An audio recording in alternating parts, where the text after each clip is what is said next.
And we are live. Welcome to the Digital Renegade podcast. I am your host, A Dashing Rogue, and I'm with my frequent psychic, Artistic Layman. How do you do, fellow kids? It's a little bit low, but yeah, I'm doing fairly well. So tonight, what do we got for us tonight? Well, it's been a busy week. It's been an interesting week. A lot of shit went down. A lot of cool stuff went down. So I guess we could start with the basics. Let's start with something a little bit more interesting. So, did you hear that Milo-Yiannopoulos got kicked out of a furry convention? Yes. I guess because he's a conservative furry. A conservative furry. Precisely. And again, all the links are in the description below. We'll talk about this in a second. Right now, we'll talk about this in a second. But I wanted to stress this because I saw this from Beckloff, the Beckloff podcast.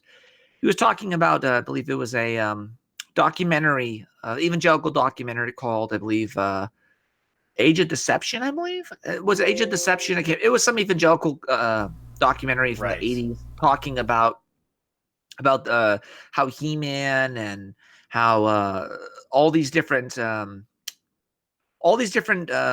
cartoons and action figures and stuff were promoting occult imagery, which they were. They were. The issue here is that, again, I'm just going to say it. You can do what you want with your kids. I'm not going to force you to do anything. To be fair, they were portraying them basically in the same way that Harry Potter portrays them. Exactly. And here's the problem, like Harry Potter, I'm more concerned about, again, here's the problem with evangelicals and even Christians for that matter. They're like a very, very, very, like their level of protection is the same as of a very, very sensitive porn blocker or a word block or a like adult filter on your kid's internet. So you type in Foster Farms chicken breast. I can't see it. Can't see the page. Why? Breast is in the word. If I look into the occult, right? If I type in occult, Christian perspective, blocked. Why? Because it has the word occult in it. It's very simple. So that's something that I've noticed it even from a Christian perspective. That many Christians are hyper vigilant to the point of absurdity. Like you can make fun of it, and rightfully so. Yeah, we respond to the secularization entertainment pretty much the same way that libertarian responds to any government program. Yeah, just don't watch it, or to a certain degree, watch it with your kids and explain it to them. Now, kids in their formative years, I would be very concerned about. I was just talking with Luke about, as a Christian, as a Catholic, you have to explain to kids why something is good and why something is bad. And it's all boils down to ontology. This is a little bit of a side note. I just want to nip this in the bud real quick. Maybe we'll have Beckloff on. We could discuss it ourselves and we could talk about it. But if you acknowledge that demons exist, if you acknowledge that there is a supernatural, a paranatural element, whatever you want to call it, there's something of the unknown that exists that cannot be seen, smelled, tasted, or touched, maybe with sulfur perhaps. But at what point do they stop relying on Christ to cast out the demons and they start relying on Meatloaf or Hathrun or some priest of hell to start casting them out? Why? It worked on Scooby-Doo. It worked on Masters of the Universe. Again, they don't know any better. So this boils down to you can't just leave your kids in front of a TV. You just can't do it. We have a white screen now. There we go. Show me the pics. Alrighty. But yeah, we're live streaming. And at what point do we have this guy or this gal, whatever, this thing, telling your kids how to cast out demons and devils and all that other Bible shit? And it really boils down to a question of legitimacy and ontology. If you acknowledge as a Christian that demons exist, why can't we send the Ghostbusters to fight the Clintons and stop Jeffrey Epstein? Well, because the Ghostbusters aren't real, but are demons real? Well, if you're a Christian, you believe they must be real, right? They have to be real. I just had the fun image of Hillary or Bill Clinton suddenly blowing up like the Scalisi brothers in that Ghost Brothers scene. In the Ghostbusters scene, in the courtroom where they both all of a sudden lift off the floor. Yeah. Now at that point we could invoke the Ghostbusters. Yeah, exactly. But even then, it boils down to ontology, and it boils down to what you think is real and what, like, do charms work? Okay, well, charms work to protect yourself. The crucifix, let's say. But even then, why not just a crucifix? Why not the pentagram? Why not a magic circle? Why not salt and iron instead of holy water and mace? The issue ultimately is, can kids separate that? And back then, I wanted to talk about.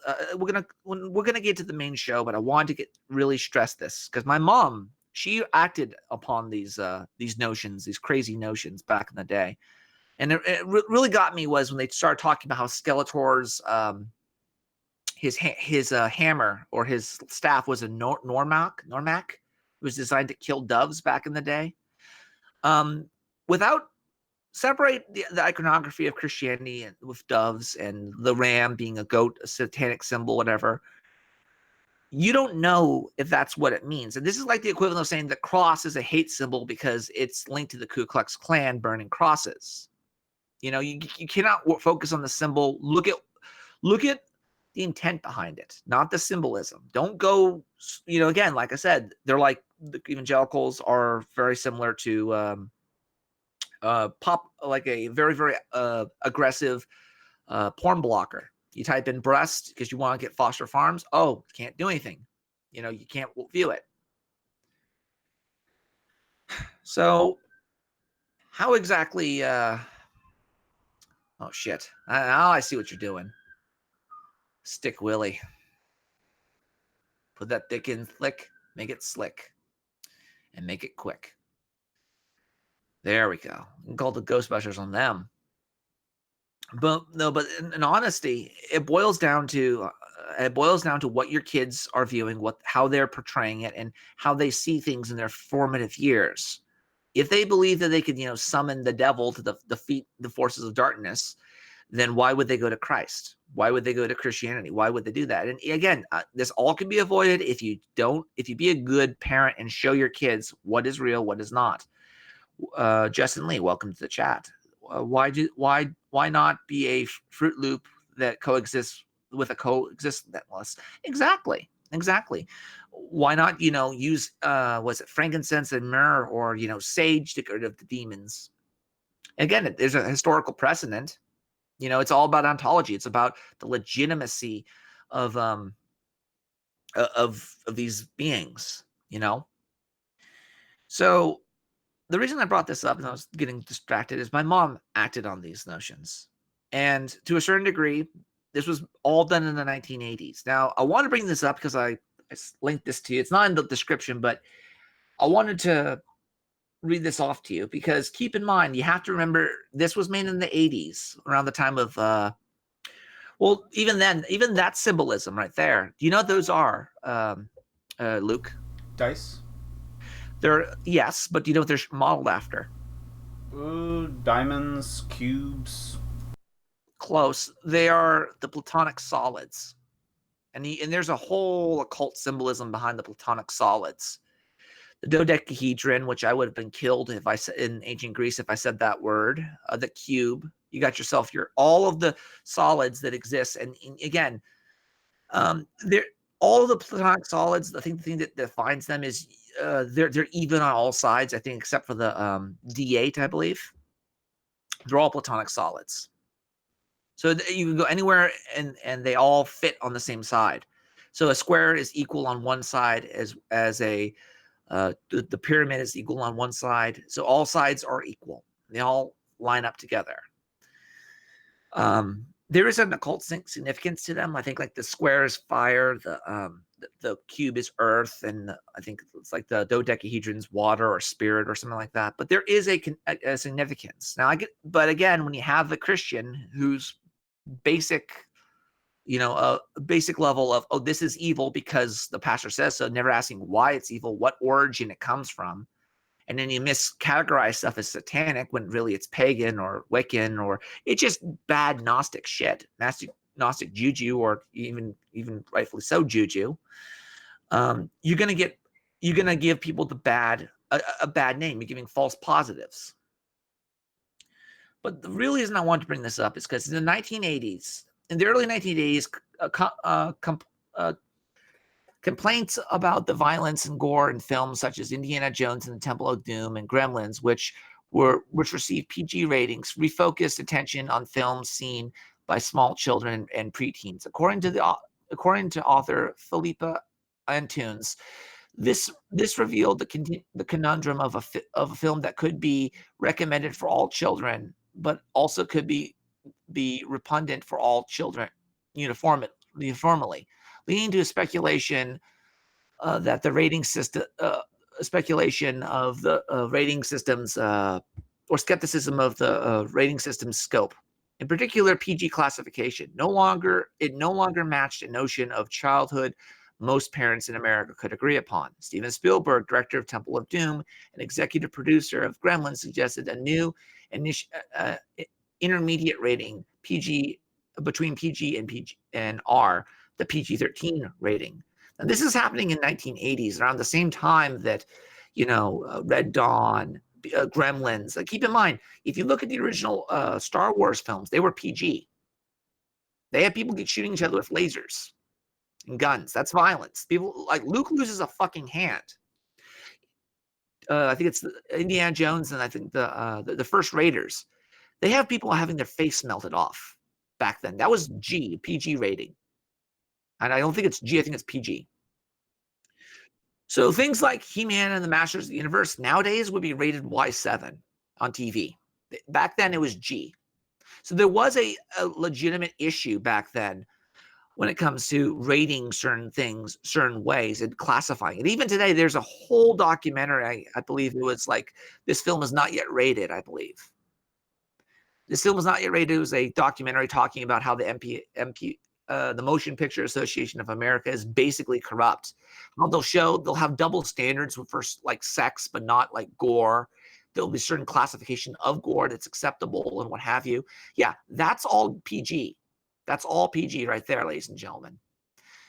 And again, even Steven Spielberg had to put a wall of fire up there behind the guy's exploding head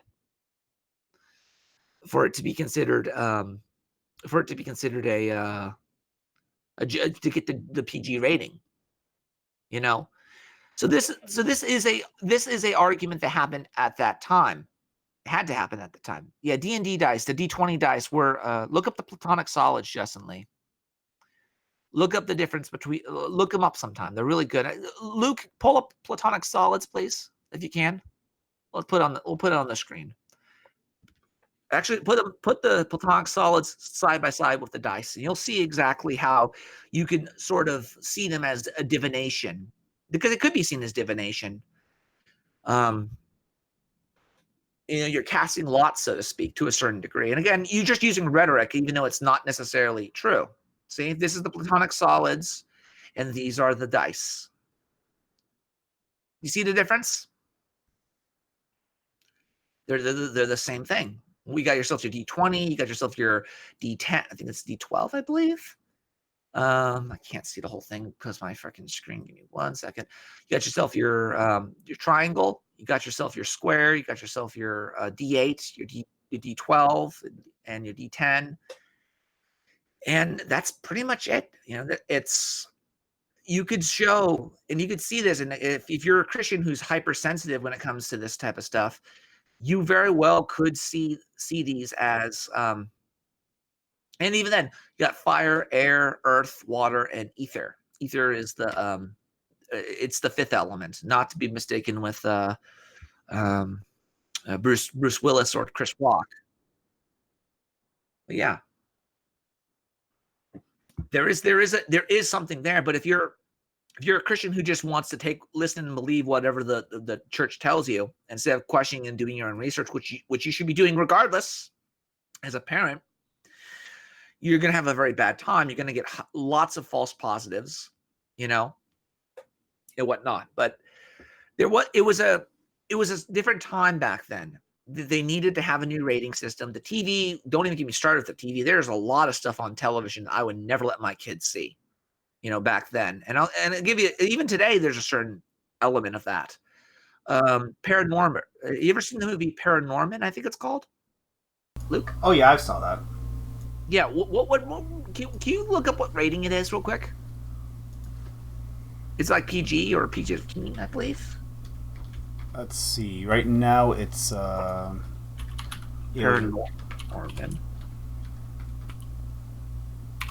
Yeah, it's the one where it's the one again. Rating. PG. PG. It's PG. And Paranorman, I believe, is the one where the guy can see ghosts, right? He speaks with the dead. He's 11 years old, and this is PG. Now, PG, if I look at the motion picture rating, parental guidance suggested some material may not be suitable for children. It's a guy talking to the dead. He's a kid. Kids don't know. They shouldn't even know what death is at that age. And some parents will again say, "Oh, it's a cartoon, whatever." Let them watch it. You're exposing your kids to an ontological reality that has nothing to do with reality itself. Yes, death is a thing. And, for all you know, some kid might jump off a cliff without the proper supervision because he wants to join his fucking friends. And for those who are not familiar with the story basically revolves around like a more or less an example of this quote unquote Salem witch trials, except it turns out the girl in question actually is a witch. Or rather, she's not a witch. She's a girl who's like the Norman who can talk to the dead, and they interpret that as witchcraft. Yeah, again, talking to the dead. That is blatant necromancy. That is like historical necromancy. We're not talking about like raising an army of the dead. We're talking like communing with the dead. That is historical necromancy. But also it's not necromancy as we would normally sense, like actually making a concerted effort to commune with spirits. These people have it in the same way that X-Men have superpowers. It's just what they're born with. It's just, well, that's not really what necromancy is. And so they're trying to twist what necromancy is to make a greater point. We don't know I'm going to push back against that, play a little bit of devil's advocate. They don't know.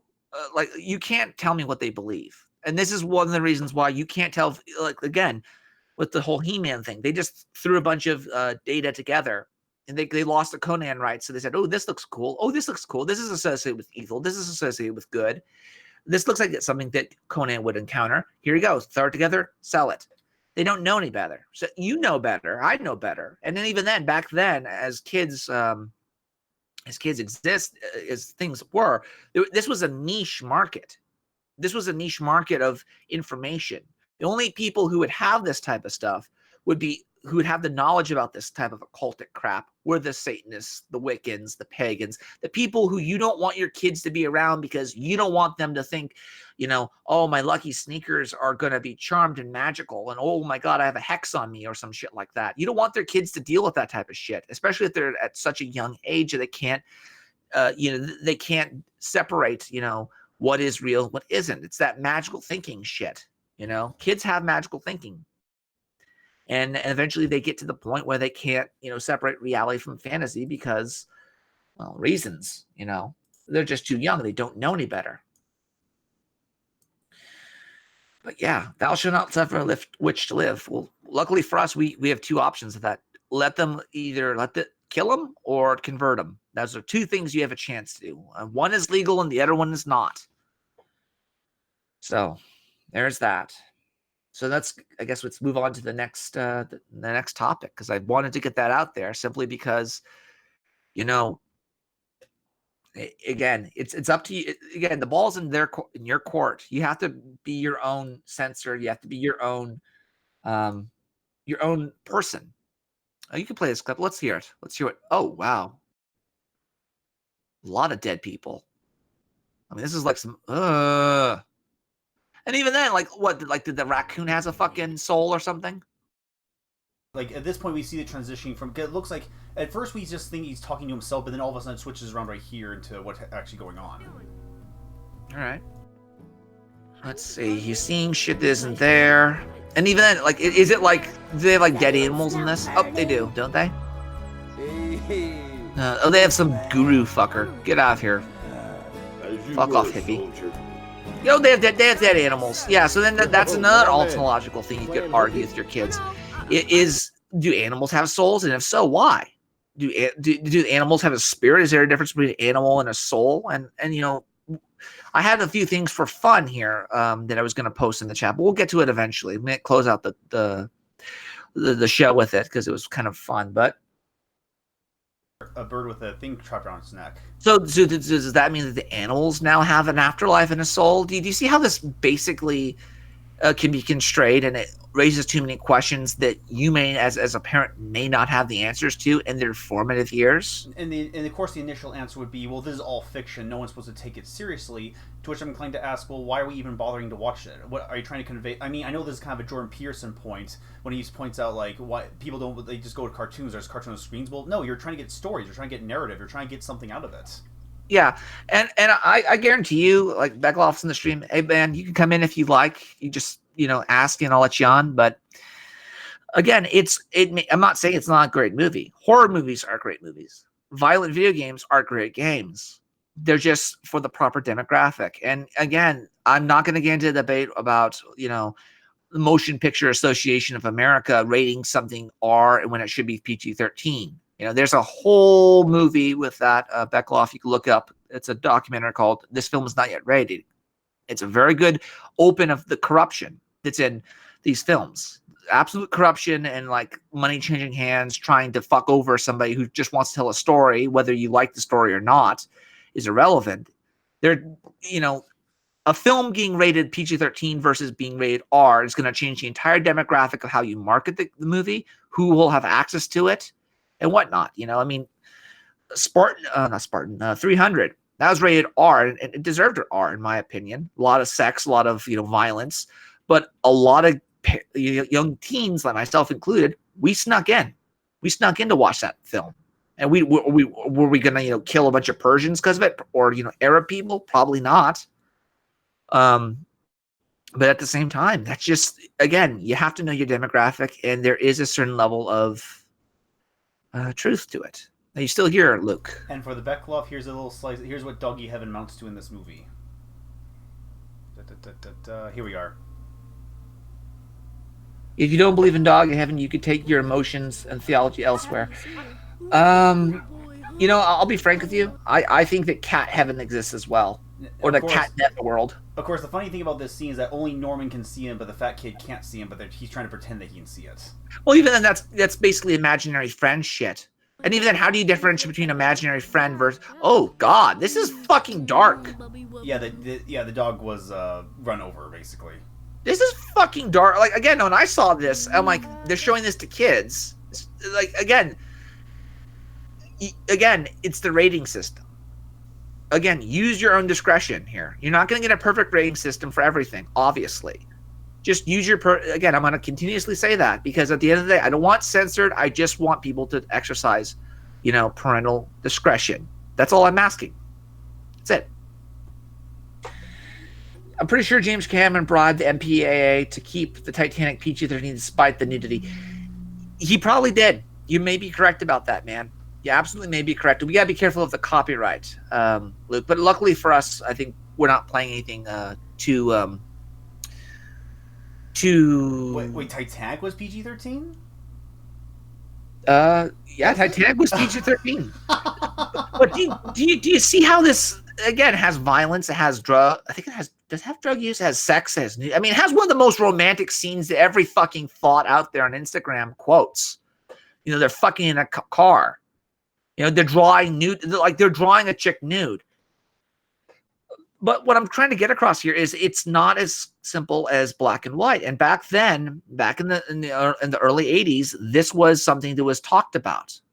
Should we have Red Dawn be a PG-13 movie when it has many teens? It's like a coming of age story, right? Should fucking Revenge of the Nerds be R or PG-13? Should Indiana Jones be PG or R? Or PG-13. They pushed for it. And there is a certain level of classification. And even then, if you go across the world, there are different classifications. Like Japan, they're way more lax with violence and nudity. Way fucking more lax. If anime was an indication of that. Oh, absolutely. Yeah, there's way more lax with that shit. But anyhow, let's get on with the main show. You're all here not for my charming personality, obviously. So let's see what we got here. Since Beckloff's in the chat, we'll do the first one. We'll do this one first. Link in the description. So this is all in the description. You guys can come in here. Did I link it? Let me link it to you, Luke. We're going to talk about this one real quick, and then we'll get to Milo later. So, Twitch streamer. Twitch kicks off a streamer who apparently was Twitch boots streamer over sexually suggestive Street Fighter Chun-Li costume. Now, I don't know about you. I don't really like Twitch streamers dressing up and being all eye candy when really we should be there for the gameplay or the commentary. I don't like the Twitch thoughts. I think it's a big issue that needs to be talked about to a certain degree. Like, don't get me wrong. There's a time and a place for strippers and hookers and cutesy girls saying, "Oh my God, look at this!" But like I've seen, like there was a girl I think who was playing Street Fighter. Well, not Street Fighter, Teenage Mutant Ninja Turtles, and then Shredder shows up. It's like, who's that? She didn't even know she was dressed up as April O'Neil. Half the time, this is cosplay fuel crap, and I don't know how I should. Again, part of me wants to not even lay on, but wants to land on the side of free speech, but at the same time, how many of these kids are using their parents, money to give to these Twitch thoughts to say, "Oh, you're gonna be my stream boyfriend," and what have you. But again, I don't think she should have been kicked. I think she should have probably went into, again with the rating system, piggyback off that. If you do sexually suggestive content, I would almost certainly suggest that you should probably have parental discretion on your stream. Like if you're doing like sexually suggestive stuff over and over and over again, you should probably have it so that you have a age restriction on it. I think that should be a thing. Now you might say, well, that's fucked up. I think that's wrong. Well, I don't want my kids seeing this type of shit, especially when they're online for gaming. And there's a fine line and a fine difference between Minecraft, Fortnite, and then let's say some girl, dressed up really, really sexy as Chun-Li, which she is pretty good looking, I have to say. I'd hit that. Would you hit that, Luke? I'll save that for my private thoughts. All right. I'd hit that. Damn good piece of whoa, shit. She actually has a Twitter too. Damn. She's pretty cute. So I can read this, but I'll let you guys read if you want. I personally don't. I think people don't like me when I read. I think reading, honestly, is not my strong suit. So that could be clipped right there. But any case, but they go on and they bitch about, how they hate women, and they make it all about Gamergate, and they make it about gamer culture is notoriously sexist and toxic for women who routinely report cyberbullying. In 2015, an online harassment movement called Gamergate descended into death threats against female game developers and journalists, which is all bullshit. It's all bullshit. But the reality situation here is that, again, there's a time and a place for things. Go to Pornhub and stream on Pornhub video games if you're going to be like a stripper. But if you're going to, play games and you're going to have like commentary, like I'll just say this, like one of the few Twitch thoughts, or if you call her a thought that I view is Sweet Anita. Now, Sweet Anita, the reason I view her stuff is because she has Tourette's. Okay. She makes a living off of Twitch, and she has Tourette's. She can't drive. She has like twitches and things like that prevent her from driving and having a normal life. She has it so bad that she might very well, walk into a store and gets into a feedback loop, so to speak. She gets into a feedback loop with her Tourette's. So this is the only way she could, make some money. Not this girl, but Sweet Anita. And she cusses and she has like twitches and shit like that. She says, "I want to suck your dick. I want to fuck you. Yeah, I love being Nenya," stuff like that.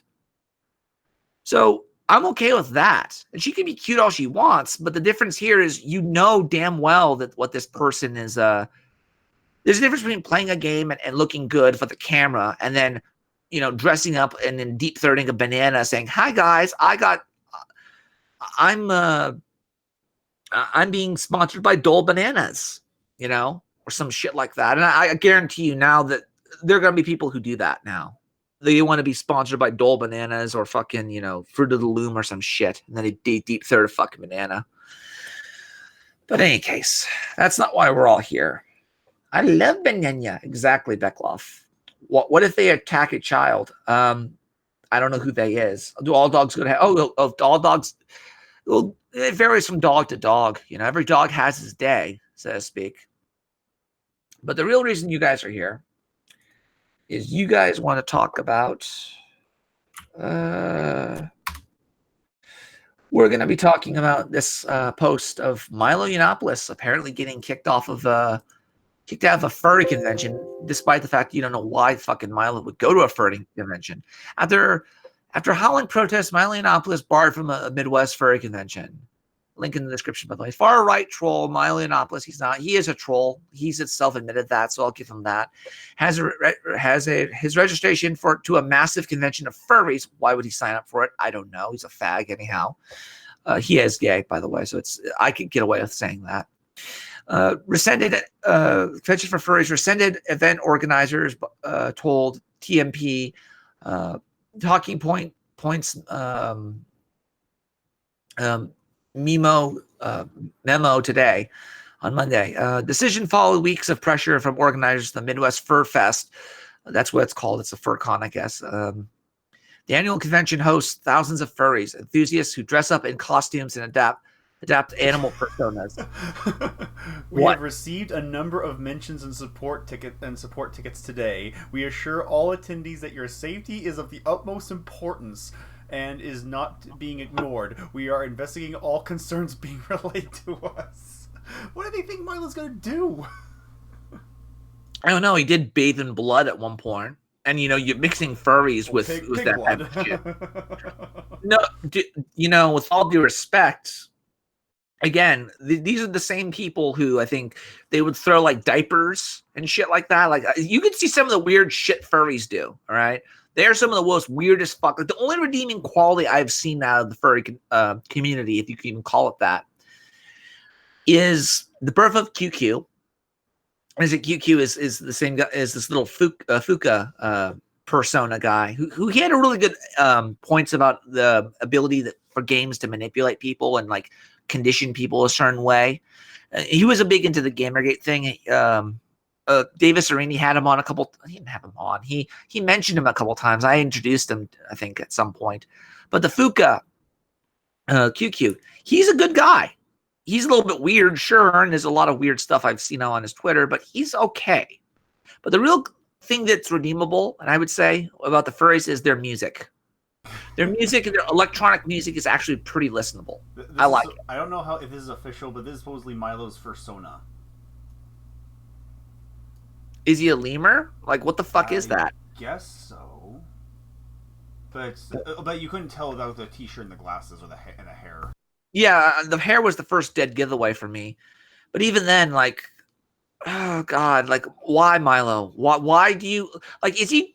I don't know. I mean, again, if you want to look up, but more importantly, why does he want? Does he want to go to a furry convention because he identifies as a furry now? Is that all his career amounts to?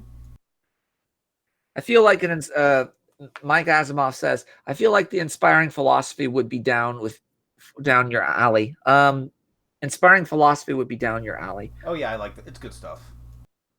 What would that be? It's basically a Christian apologetics series on addressing different things from a philosophical. And the guy in charge of it has a lot of debates with, or recently I know him well for his debate with Aaron Raw, where he basically points out that Aaron Raw the debate was about, does Christianity religion harm society? And while the inspiring philosophy pointed out all the empirical tests that show that religious people are more contented, more peaceful, more happy, Aaron Raw just says, oh no, religion is obviously bad because it's bad.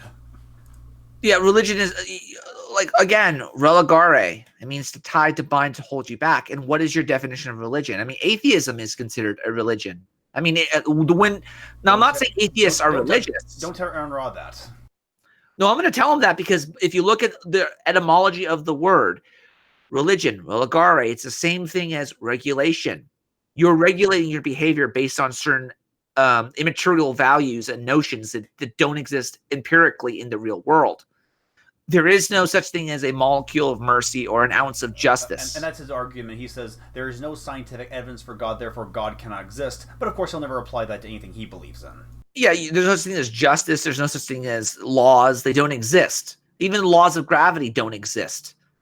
because again, they're all expressed. They're expressed empirically, but you cannot describe them to anybody empirically. You can't. You can show people, but to document your information, you have to do it immaterially through language, and language is immaterial. It can manifest itself through symbols and runes and alphabets and words and puns and shit, but sorry, the majority of the shit out there that we take for granted is immaterial. Justice, morality, philosophy, all that crap that Amun-Ra would almost certainly agree exists would be counted as a religion. He wouldn't see it that way, but again, it all boils down to who determines what is what. It all boils down to ontology, and what do you believe and why do you believe it?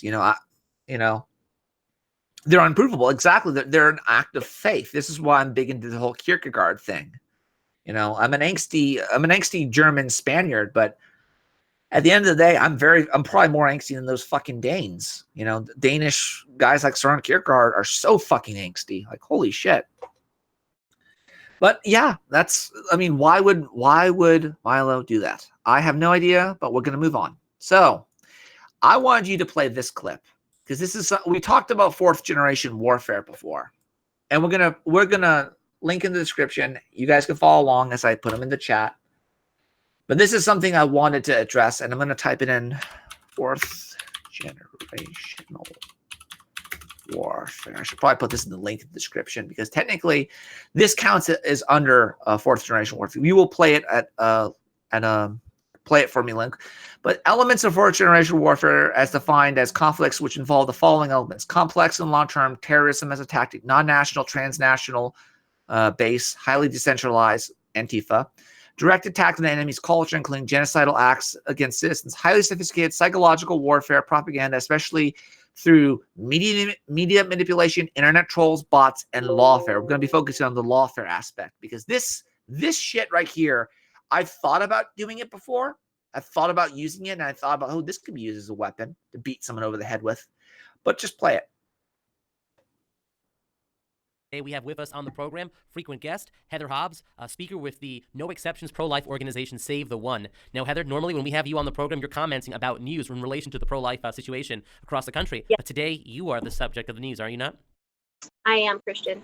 So it sounds like you were the subject of persecution, if you will, for being a pro-life conservative. Heather, can you tell us what happened to you? So ultimately, as my friends at the New American know, I recently had a life-saving surgery to remove a mass from my neck, and I had a lesion on my brachial plexus. So I had this really big surgery, and it was in Portland, which, as you know, is the Antifa capital. And I was unaware Can you speed it up a bit? why or how, but I realized later that the long story short, guys, is they called Child Protective Services on this conservative woman because she was apparently she was pro-life. So she had to get into a whole battle with Child Protective Services, trying to prove that she's not an abusive parent, trying to prove that the intent behind, her taking certain medications was not to abuse her children as she was breastfeeding and what have you. But this type of shit we're going to see more and more, I guarantee you, because, first we started seeing, false rape accusations being used. Now we're going to start seeing, a more asymmetrical warfare tactic being inflicted on conservatives. Because let's be honest, conservatives have a hell of a lot more stake in society. And thus, because they have more of a stake in society, they're more likely to have, something to lose. The liberals have nothing to lose and all to gain, even if it is the ashes of Western civilization. These fuckers, they will take your kids from you and they'll put them in foster care. And then that time that you're bleeding money fighting in court to try to keep custody of your kids, you will also, maybe lose your firearm law rights because, you're an abusive parent. You can't have guns in the house because, you're abusive, right? Same time, it's their word against yours. And even then, it's technically these Antifa people did nothing illegal because they didn't accuse the person of being abused. They said, we're going to do a welfare check on you. We're going to call people who are experts at being parents. And we're going to see if you're a good parent, and they will determine if you should keep your kids, even though these people are there's some of the most incompassionate people, and they won't listen to, you know, like I've had parents, you know, lose their kids because they spanked their kids. You can't discipline them anymore. You know, like people say, oh, if I'm acting wrong, you'll smack a kid and you'll spank him. Well, what if he strikes back? Then what are you going to do? You know, and that's just an example of the double standard these people have. Like the kid can hit you, but you can't hit the kid. You can't discipline him. So, and I guarantee you, conservatives are the type of people who will instill, you know, the fear of the Lord and the fear of authority into their children, whether they have to smack the kid or let them suffer the natural consequences. So if your kid says, "Hey, Daddy, what's hot?" Say, "Go touch the stove." Ow, you know, that's something that legitimately I've seen parents do. They've let their kids touch the stove and learn what hot is the natural way. Instead of describing them what's hot, what's cold, you show them. That can be considered as child neglect, you know. And then, of course, the majority of the people who are in these freaking, you know, social organizations, these social services, are on the left. So it's basically the left reporting other people to the left. I don't like this, Earl. We just turned our children over to complete strangers. He knows the parent manual inside out, friend. They're in good hands. Oh, they're in good hands, all right. And then, of course, you know, most of the, like, sexual abuse and shit that happens is in the child. It's in the freaking is in this what do you call it? What the hell do you call it? Not child, the foster care system. You lose your kids to foster care. I mean, there was a whole. If you want to see an example of how fucked up the foster care system is, look up the white oleander.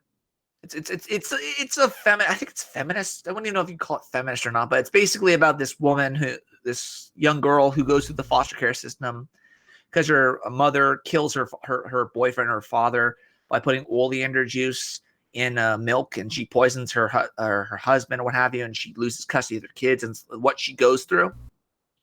It's a good movie. I would recommend it. Would not recommend reading the book.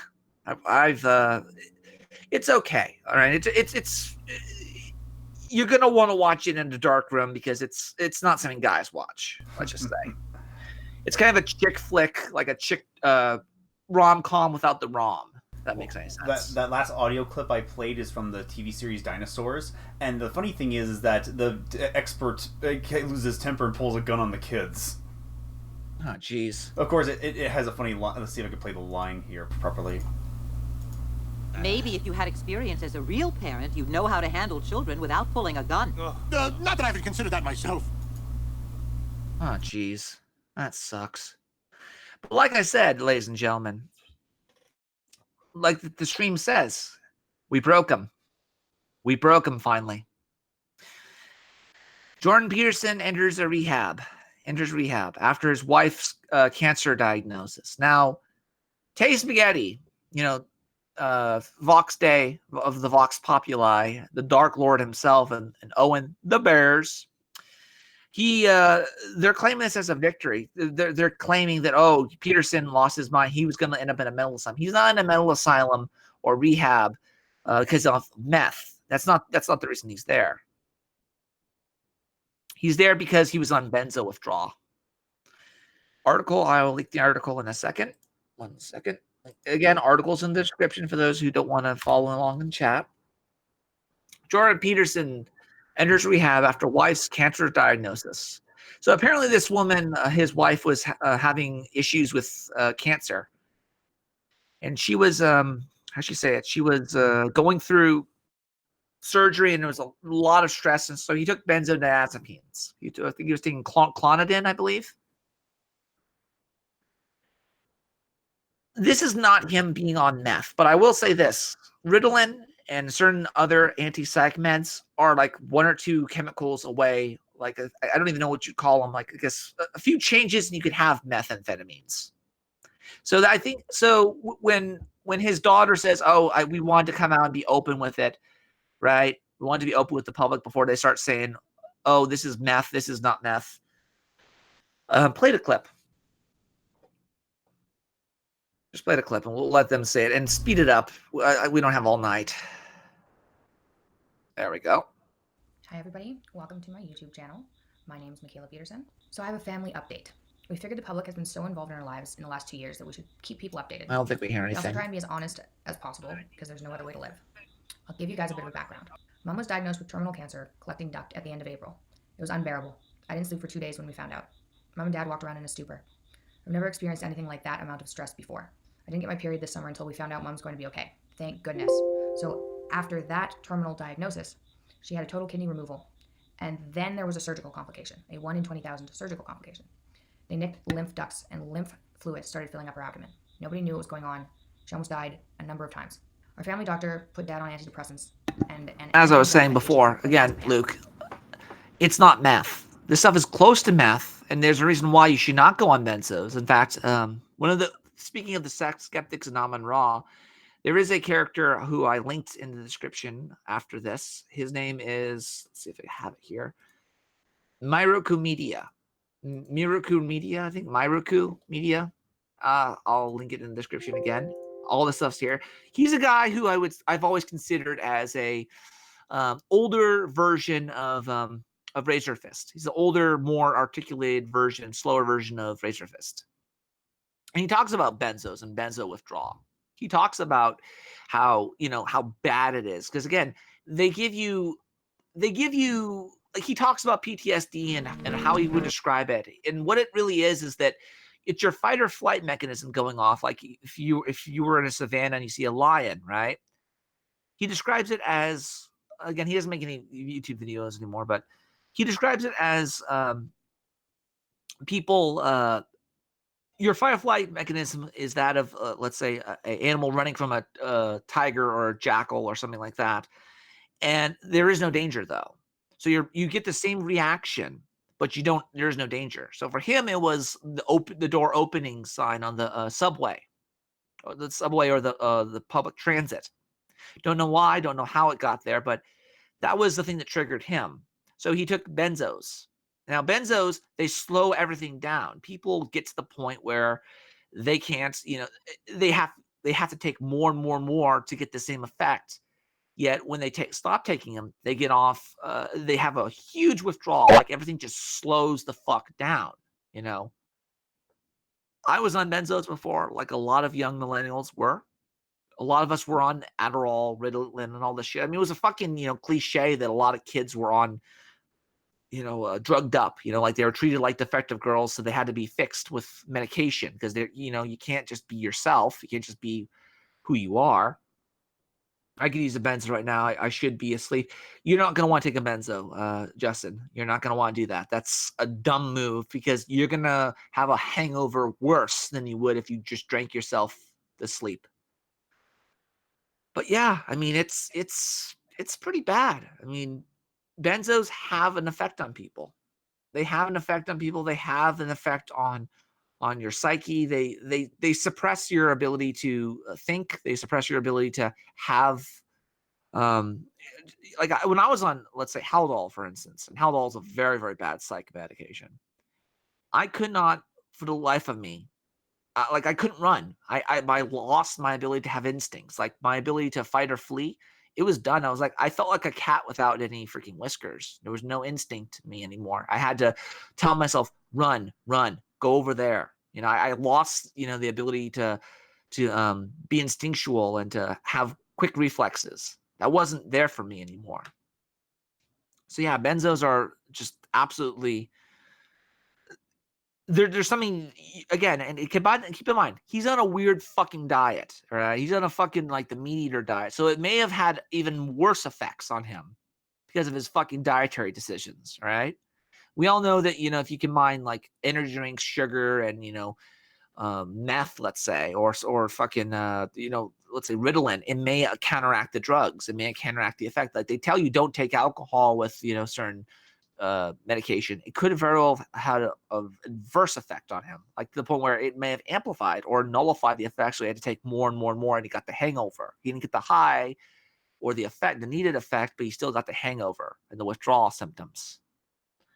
So again, when Teddy Spaghetti runs his fucking mouth about this type of shit, let's see if I have it here. Where is it? I think I have it here. Where is it? Give me 1 second. I think it's with Teddy Spaghetti. Where is he? Okay. Do I have it here? I don't know. Where is it? Anyhow, so Teddy Spaghetti was basically talking shit like, "Oh, this is a victory. We're gonna kick Jordan Peterson while he's down." Go right ahead, do it. I've already given him the elixir and the antidote to his problems. If he really is as crazy as people say he is, he'll never respond to the Trivium book. He'll always look at the book I did give him. And yeah, I did give Jordan Peterson a copy of Jordanetics, but I also gave him a copy of Jan Irving's Spies in Academic Clothing article, and I gave him a copy of the Trivium. And this was more of me trying to hedge my bets, so to speak. I didn't really, whether Jordan Peterson is evil or just misguided, or if he is crazy, I have to try to, separate the two. And he's been focusing so much on that fucking Jordanetics book, so much on that Jordanetics book, that I actually believe that, some of this stuff, I'm just disappointed. I think more and more it seems like Vox was correct about him. He is a narcissist. He does care about his fame. And instead of, addressing, saying, you know what, I use double entendres. I have a very piss poor vocabulary, and I use double terms and double meanings and what have you. So I'm never really clear. I'm never held to account. And so things like, I think one of the quotes was, falsehoods have consequences. That's why they're false, as opposed to falsehoods have consequences. That's why they are incorrect.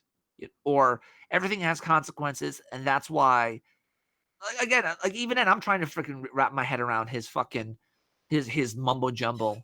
But I can guarantee you, if he had the Trivium, if he defined his terms, if he defined what he was talking about, it wouldn't be so fucking, just it sounds like, well, it sounds like the Warrior from fucking WWF, WWE, or whatever you want to call it. It sounds like the spaceship with the rocket fuel, all of the worst, and like it sounds like mumbo fucking jumbo, and it is. And I'm trying to help the guy, but at the same time, he keeps attacking and doing everything that Vox wants him to. And again, Vox is not the mastermind that he thinks he is. He's not. He really isn't. He's a smart guy. He's really good at what he does. But at the same time, he understands, just show up. Just get up, dress up, and show up, and never give up, and you'll get there at some point. You may not be Alpha.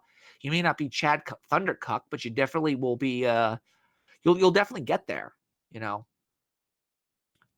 Justin Lee says, Jordan Peterson is a great example of plausible deniability for maternity gain. Yes, exactly. Well, I didn't know any better. What are you talking? You misinterpreted what I said. And then he recontextualizes it again. And then he said, well, hold on. You said here also. So all you have to do is do it. You flank him. That's the only way you can take on Peterson, is if you flank him. You hold him to account one day, and then the next day you go after him again. So again, to Joe and Owen Benjamin, and yeah, and maybe Owen is mentally ill. There is a possibility of that, but that doesn't mean he's wrong. Again, you have to understand, there is him being mentally ill and him being right or wrong are irrelevant. They're not mutually exclusive.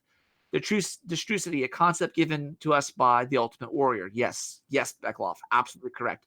Or rather, the truth between the truth between destiny and oh god, was it just truthicity? The truth between destiny and destruction, I believe. The truthicity? I don't remember that fucking thing. Sacrifices the name of destrucity. Yeah, that is fucking, Jordan Peterson in a nutshell.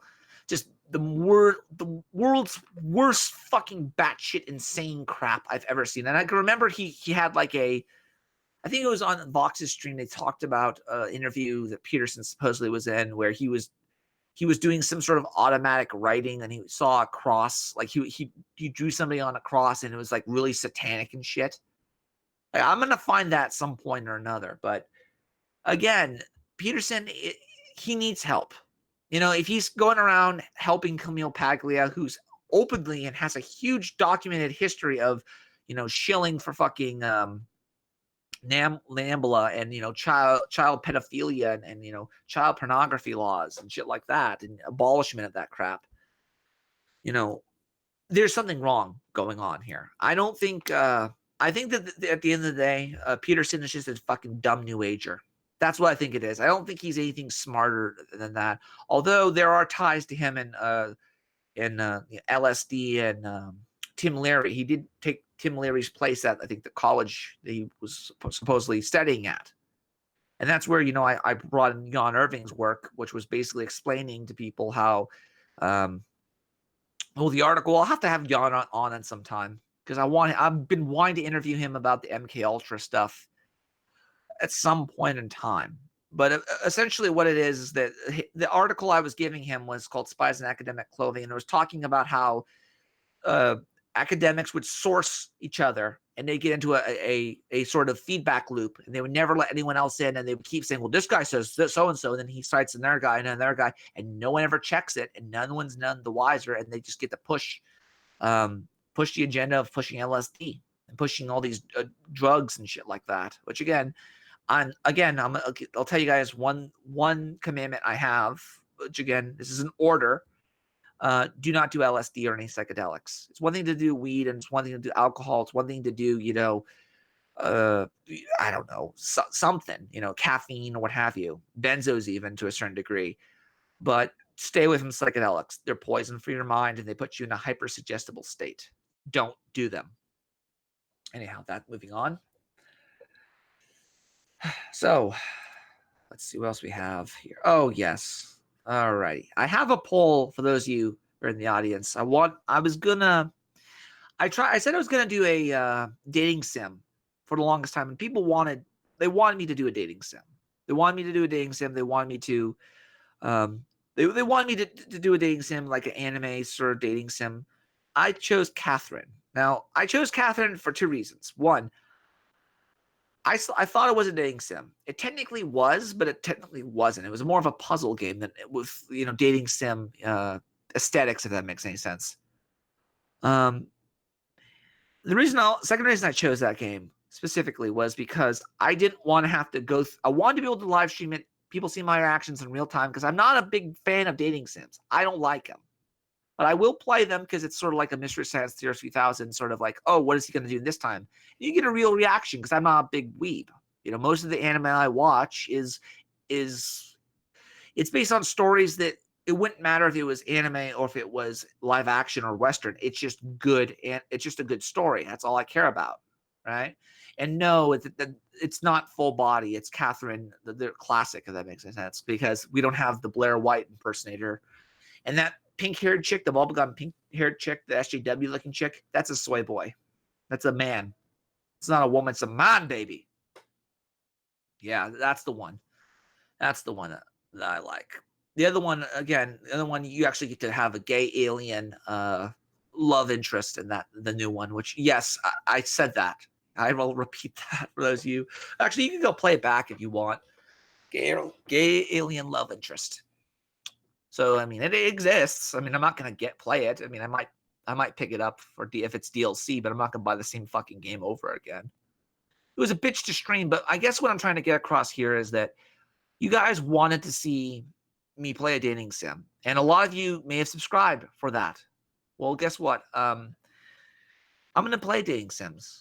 I'm going to play through them, and because Steam is doing the whole, you have to get a external patch to see the nudity. You're not going to see the nudity. I may at some point have a BitChute account where I will live stream, or Twitch or some point, and I will stream the nudity, the nude version or the edited version, or not the uncensored version. I might do that later on. But I will say this: we get to 200 subscribers, we unlock Discord, and we're very close. We got a few subscribers today. We're very close to unlocking Discord.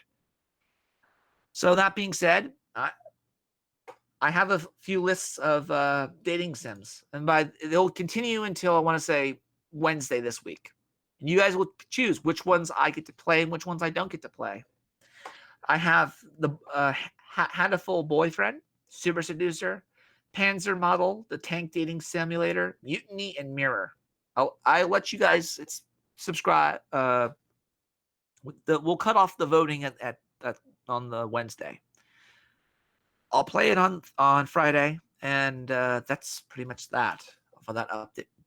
Of course, seems to be the single most frequently extolled virtue of Catherine. And frankly, I'm totally Dreamy Daddy. as to why. Because the story... Maybe I might do that later on, but let me just do what I need to do first. I gotta fulfill. I already have Super Seducer, and that looks like it's winning in the votes. But at the end of the day, I have to fulfill my purpose. I have to fulfill this because at the end of the day, some of you subscribed, some of you wanted it, and I'm going to give it to you. All right? Why? Because the story changes depending on how you reply to some goddamn text messages? This game isn't good just because it has 8 different fucking endings, folks, because listen closely as I impart this universal aphorism. 8 of shit is even more shit! Again, I have to disagree. I liked Catherine. I liked it a lot. And again, I played it before, so it's an okay game for what it is. I liked it because it mixed like urban fantasy with paranormal shit. Again, it wasn't a good horror game per se. It was more of a like a rom-com horror. Like I would expect Shaun of the Dead, the cast of Shaun of the Dead playing these parts. To be honest, that would actually be a good skit to see. And I probably think that the characters or the actors or whatever would probably play that part really well. But again, I mainly played it, and I'm going to continue with it, granted, until the end because I want to finish what I start because I roll that way. But I'm going to play the game. It may not be as much as it used to be because now it may not be playing as much as I should or as I will be last week because I have found 2 jobs and I'm gonna be doing jobs now. I'm technically employed. I only have two more interviews to go, and they both want me, and I have options, and I get to pick. So you'll be seeing less of me, but more of me. Less is probably more. Most of you guys come to hear my opinions and me ramble and what have you.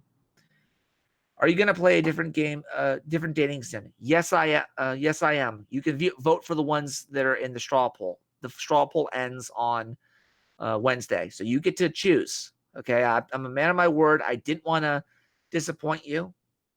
Weren't you going to play a different dating sim? I am going to play a different dating sim. I'm just going to finish up the Catherine gameplay, and then I'm going to, hopefully in the week, you'll be seeing lots of uploads here and there. And at least until I'm hired. But on Friday, you will see a different dating sim. I guarantee you. So vote if you want to see it.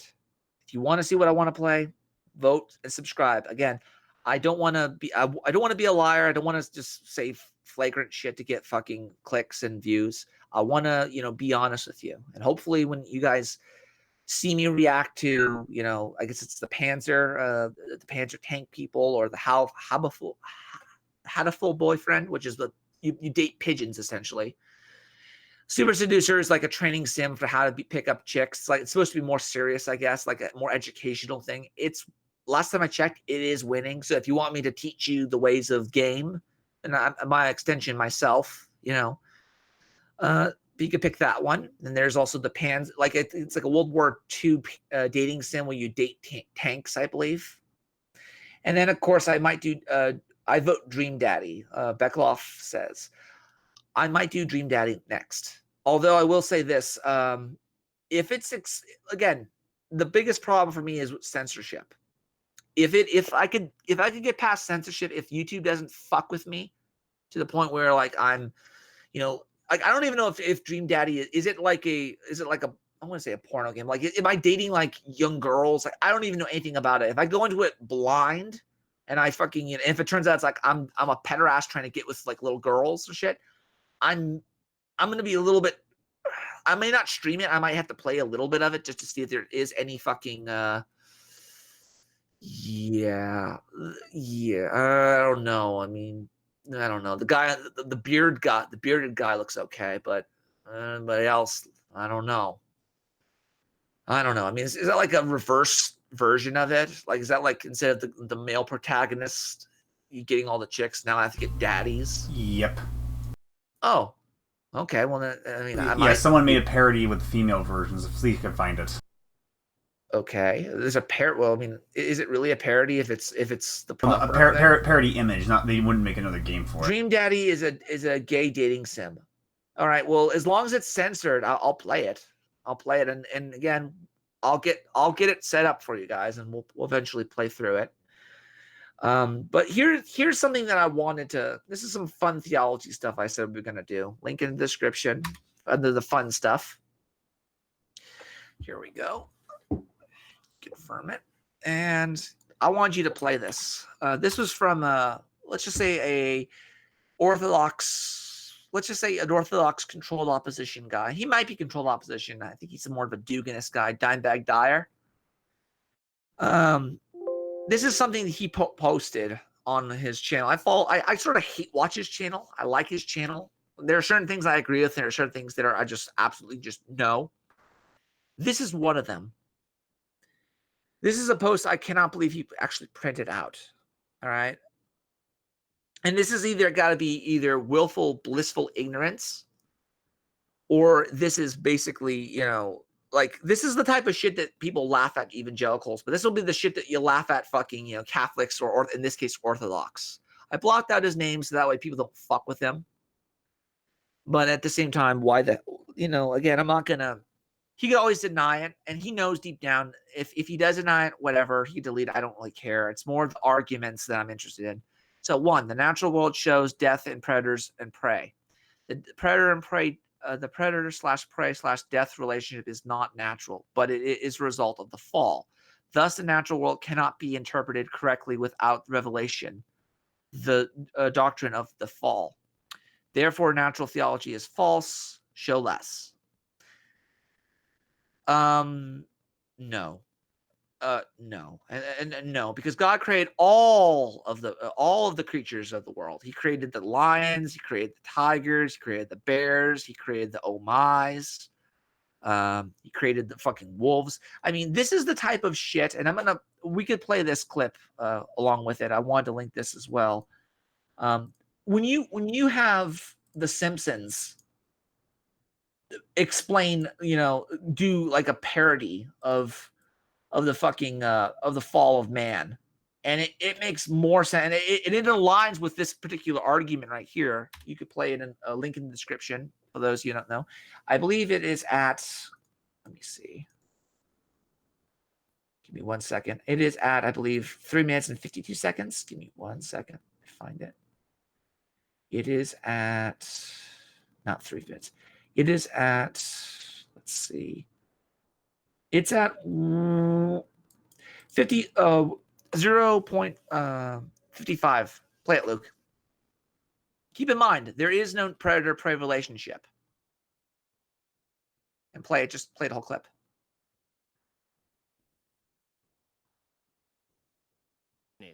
Yeah, just like yesterday. Today I'm featuring mouth-watering pork ribs. Tuck in then. Oh, I gave a rib to Eve, and now she's gone forever.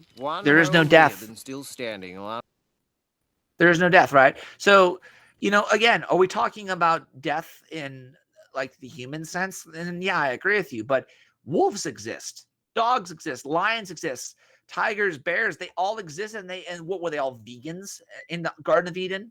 Did they not need to eat? And if they didn't need to eat, then why did God tell Adam and Eve to eat? Did Adam and Eve always need to eat? Were they like on a vegan fucking diet, or is this type of shit a thing? I really don't know that. I have no idea where he got this notion that you cannot trust the natural world because the natural world is fallen, therefore it's imperfect. I mean, it's just like Gnostic level shit. And when a fucking was it Matt Gray? Who's the guy who animated The Simpsons? Who made The Simpsons? Matt Groening. Yeah, when he beats your philosophical argument with a fucking crazy notion like this, you're fucked. Okay, I first thought of this fucking clip, just because the pig fucking, again, humans need to eat. That's part of the natural. That's natural. The natural world shows death in predators and prey.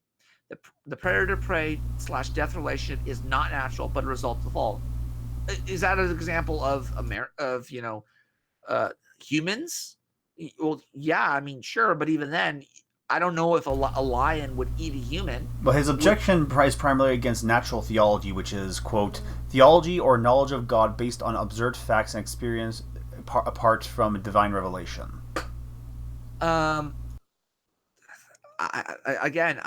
I don't think that's the case. I don't think there is such thing as a divine revelation, so to speak, besides the fact that, again, I don't know enough about the topic, but again, death, predator, prey relationship, what does that have to do with anything? Why don't you just say natural theology is false?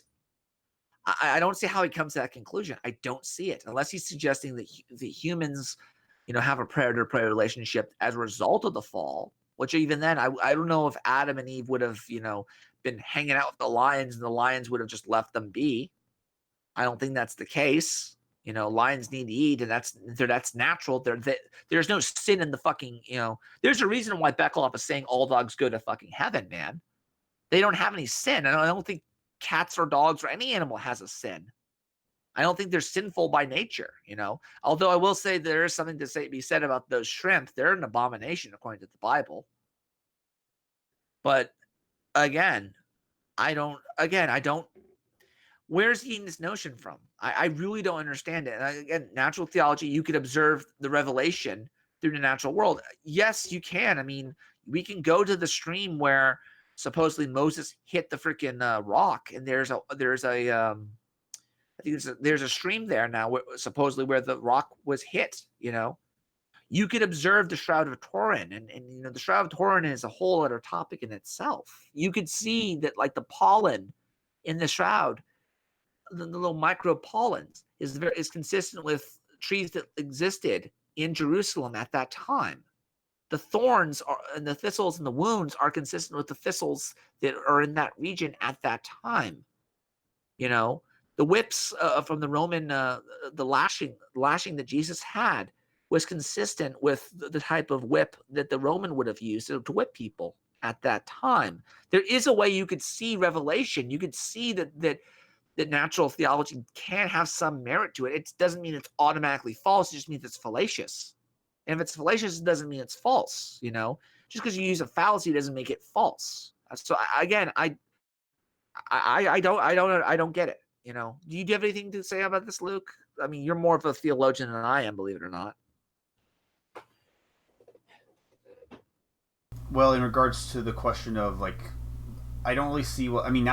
You can make assumptions about God, about the natural world. So I don't really see what's up. I mean, the Bible is technically revelation, so you can't. And Christians need the Bible to verify what God has commanded of us. But there's nothing you can't. It's not like you can't draw things out of nature. You can't just use nature exclusively. Because if you study nature by itself, you'll never. Because nothing of that. If you study nature in and of itself, you'll never see anything related to God. Because nature can only point in the direction of God, but you can't prove anything about God. Yeah. I mean, I agree with you on that. I mean, there is but even then, is that like history? Like, again, history. It's like this history. Is history an example of the natural world? No, I don't think so. I mean, like, how do we know that Alexander the Great existed? We have to have faith in, like, Plato and all these other historians that exist. We have to have faith in that.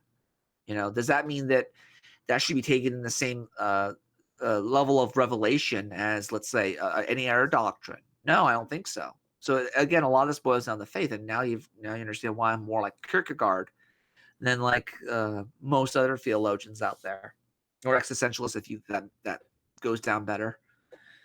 But yeah, I mean, so I heard that you went to go see Rambo Last Blood. Is that true? I did.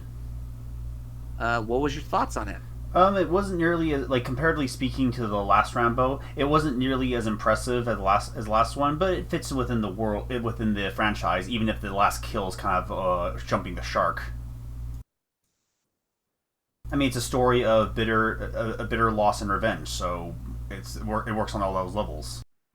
Yeah, so according to Beating Out the Traps of Babylon, he's saying Romans 1 and 19. Since I'm going to quote the Bible. Since what may be known about God is plain to them, because God has made it plain to them. For since the creation of the world, God's invisible qualities has eternal power and divine nature, have been clearly seen, being understood from what has been made, so what people are without excuse. So that people are without excuse. And again, since what may be known plain to them about God's plain to them. Again, it might be. I don't know. I'd have to meditate about that a bit more. I'd have to sit down, look at the argument. I don't think that Again, I don't know. It's a question of ontology. It's a question of what is God, what is revealed to God. Like who's claiming that? Who's claiming that God revealed this? Is it the church? Is it a minister? Is it Paul? Like where's the authority of who's speaking on God's behalf? That's what it boils down to. We can understand the invisible things. Well, yeah, we can, but that doesn't mean that, I mean, I understand words and they're invisible. I understand certain things that are mathematically true. They're invisible as well. By what is mean? By what is made? Water has 3 states: liquid, solid, gas. Yes, I agree. It actually has 4, but we're not gonna get into that. But 1. Let's just see what he has to say. This will be interesting. Well, yeah, it has technically one molecule setting, but it's different states. Yeah, except for plasma. Plasma, I think, doesn't have the same molecules. I'm not sure about that. I'd have to look into that. But even that's 4 states. Plasma would be considered a 4th state. I'm just rambling at this point. I did want to stress that. I find it funny that a lot of these Rambo movies, people are getting a lot of shit for it. Like a lot of these critics are just bashing. I saw Beckloff, go ahead, go subscribe to him if you want to see somebody who speaks the truth from heart. I don't always agree with him, but he always speaks from the heart, and he always comes at it from a layman's perspective. So if you ever want to see an example of how the culture, like a common man, would see the world, and that's not an insult, Beckloff. I really do believe you are the common man, a perfect representation of the average American Joe. You're a good guy. I like you. He was saying that a lot of these freaking these SJWs are saying, "Oh, it's a bad movie because he's fulfilling the stereotypical dad role." These communists keep bashing a fucking Vietnam vet, and that's how I see it. They keep bashing the poor Vietnam vet who's just trying to protect his country and his friends and family. And of course, they don't like the depiction of Mexico and cartel people. Yeah, despite the fact that the cartel people are some of the most violent people you'll ever encounter. Like we're talking like they will kill people with chainsaws. I was watching Scarface last couple nights ago. That movie is something, the guy, the Colombians, and they're not Mexicans, but they're roughly around the same thing when it comes to drug cartels. They have to be brutal to enforce their edicts on people. They have to, make examples. And the best way to make an example is to chop someone up. Sometimes they might even eat a person just to prove a point, They have to rule by fear. They can't inspire hope because no one gives a fuck about hope. That's subject to interpretation. But fear, when you make a blood sacrifice, when you sacrifice somebody to prove a point, people will take you seriously. It's one thing to say, "Oh, I'm going to shoot up a school. I'm going to shoot up a school." People can either take that as a threat or a credible threat or a non-credible threat. But if someone actually shows up with a shotgun and starts blowing people away, then they'll take you seriously from then on out. That's the benefit of a blood sacrifice, so to speak. Let's see what else we got. 3 and 1. Again, 4 and 1, but we'll continue. So by what is made, we can understand the Godhead.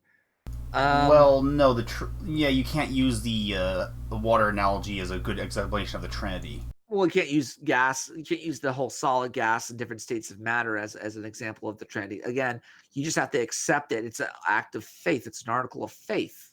Going back to what we started with, you have to monitor what your kids are watching so that they have faith in the right things. You don't want them to think that, hey, Thrune the Exorcist is going to show up and cast out demons and shit. And even then, like the question of what is good and who is representing the good, that right there is Teddy Spaghetti's argument against Jordan B. Peterson right then and there. He's claiming to be a Christian. He's claiming to be a good guy, yet he's pushing psychedelics. He's pushing, all this bullshit onto people.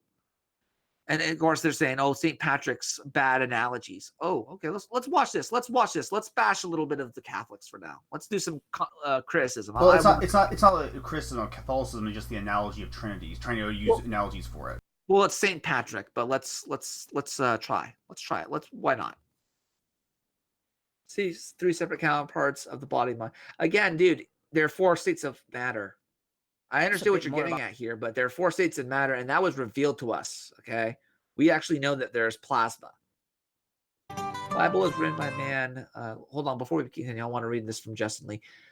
The Bible is written by man, but it's a hell of a guidebook. I believe in a higher power and Godhead. I believe in the Godhead too. I believe in a higher power. I mean, and yeah, I kind of have to be the older I get because some of this shit is just so out there. But play it. Okay, Patrick, tell us a bit more about this Trinity thing. Yeah, Patrick, tell us. But remember that we're simple people without your fancy education and books and learning, and we're hearing about all of this for the first time. So try to keep it simple, okay, Patrick? Yeah, real simple, Patrick. Sure, there are 3 persons of the Trinity, the Father, the Son, and the Holy Spirit, yet there is only one God. Don't get what you're saying here, Patrick. Not picking up what you're laying down here, Patrick. Could you use an analogy, Patrick? Sure, the Trinity is like water, and how you can find water in 3 different forms, liquid and ice and vapor. That's modalism, Patrick! What? Modalism, an ancient heresy confessed by teachers such as Noetus and Sibelius, which espouses that God is not 3 distinct persons, but that he merely reveals himself in 3 different forms. This heresy was clearly condemned in Canon 1 at the First Council of Constantinople in 381 AD, and those who confess it cannot rightly be considered a part of the Church Catholic. Come on, Patrick! Yeah, get it together, Patrick! Well, to be honest, be honest real quick, that was the Catholic Church. We're talking about Orthodox Church, and they had a split, I believe, at some point. So maybe this is a valid argument under Orthodox Christianity. But I don't know if they have St. Patrick in their canon. I don't know. Right, then it's like the 3 layers of an apple. Partialism revisited. Fine, the Trinity is a mystery which cannot be comprehended by human reason, but is understood only through faith and is best confessed in the words of the Athanasian Creed, which states that we worship one God in Trinity and Trinity in unity, neither confusing the persons nor dividing the substance, that we are compelled by the Christian truth to confess that each distinct person is God and Lord, and that the deity of the Father, the Son, and the Holy Spirit is one, equal in glory, co-equal in majesty.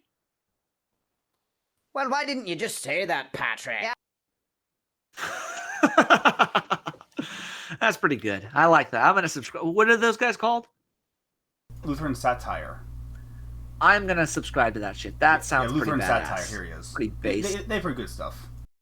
Some pretty base shit. I don't believe in extra dimensional. I do believe in extra dimensional stuff, although I will say it depends on what you mean by a dimension. You know, like are we talking like, again, it has to be seen.